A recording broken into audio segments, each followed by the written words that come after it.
Welcome back to CBS Mornings. A CBS News investigation finds that online threats targeting federal authorities spiked after the FBI search at Mar-a-Lago. U.S. Marshals say the number had already been consistently rising since last year when they say they dealt with 4,500 threats against federal judges. Law enforcement says that tensions rose after the January 6th riot in 2021 and the Supreme Court decision on abortion rights this year. Senior investigative correspondent Catherine Herridge has more for us now. Very concerning stuff, Catherine. Good morning. Good morning, Tony. Law enforcement and security sources tell CBS News the surge in credible online threats against the FBI and federal judges is spilling over with real-world consequences. After the FBI executed the search warrant in Mar-a-Lago, protests swelled outside the resort, and explicit threats surged online.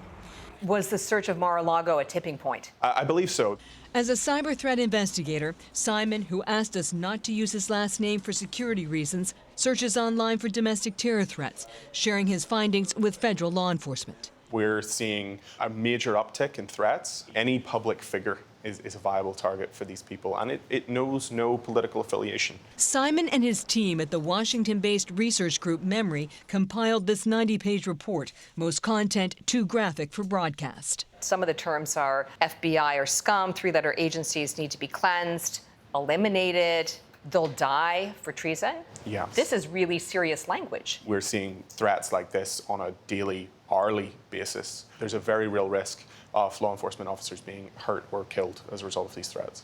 Within days of the Mar-a-Lago search, authorities say 42-year-old Ricky Schiffer, wearing body armor and carrying an AR-15 style rifle, tried to breach the FBI visitor center in Cincinnati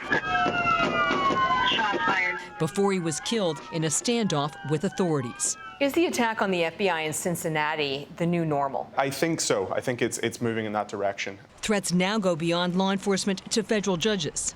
Threats are real.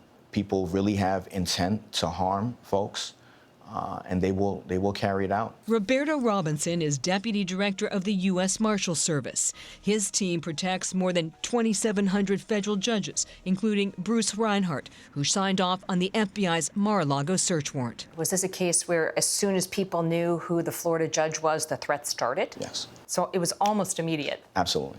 Robinson told us Reinhart's address was posted online, a tactic called doxing. Is it one of the leading concerns with federal judges? I would say so, yes. This is the first time cameras have been inside the intelligence center the Marshals launched last year to track online threats. Before this, we didn't have it, and it was almost reactive, which is not good, especially in today's climate. So we are taking a proactive approach. In June, 26-year-old Nicholas Roski was charged with attempted murder after allegedly traveling to Supreme Court Justice Brett Kavanaugh's home with a Glock handgun, ammunition, and zip ties. He pleaded not guilty. There was a real risk of harm to Justice Kavanaugh. Absolutely, without a shadow of a doubt. We're thankful that we were in a strategic location in which we were able to stop anything before it happened. A madman who I believe was targeting me because of my position as a federal judge came to my house. 2 years ago, the son of a federal judge in New Jersey was murdered at her home. Congress considered increasing funding to pay for more deputy marshals, but the bill stalled. Do you have what you need to protect federal judges? I'd be doing us a disservice if I didn't say we didn't need anything, but we were doing the best we can with what we have now. Do you feel stretched then? We are pretty thin right now. We are trying to get academy classes through so we can bring on more deputy marshals, but we could definitely use more help, for sure. Given the already elevated threat, the Marshal Service told CBS News they often see an uptick in online chatter during elections, and the midterms are only 2 months away.